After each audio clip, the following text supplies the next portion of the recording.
സങ്കീർത്തനങ്ങൾ 29. ദാവീദിന്റെ ഒരു സങ്കീർത്തനം. ദൈവപുത്രന്മാരെ, യഹോവയ്ക്ക് കൊടുപ്പീൻ, യഹോവയ്ക്ക് മഹത്വവും ശക്തിയും കൊടുപ്പീൻ. യഹോവയ്ക്ക് അവന്റെ നാമത്തിന്റെ മഹത്വം കൊടുപ്പീൻ. വിശുദ്ധാലങ്കാരം ധരിച്ച് യഹോവയെ നമസ്കരിപ്പീൻ. യഹോവയുടെ ശബ്ദം വെള്ളത്തിന്മീതെ മുഴങ്ങുന്നു.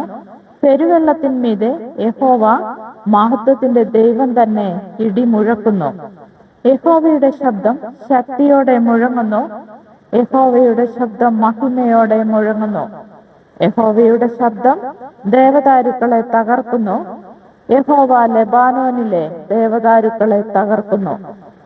അവൻ അവയെ കാളക്കുട്ടിയെ പോലെയും ലെബാനോനെയും സിരിയോനെയും കാട്ടുപോത്തിൻ കുട്ടിയെ പോലെയും തുള്ളിക്കുന്നു. യഹോവയുടെ ശബ്ദം അഗ്നിജ്വാലകളെ ചിഹ്നിക്കുന്നു. യഹോവയുടെ ശബ്ദം മരുഭൂമിയെ നടുക്കുന്നു. യഹോവ കാദേശ് മരുവിനെ നടുക്കുന്നു.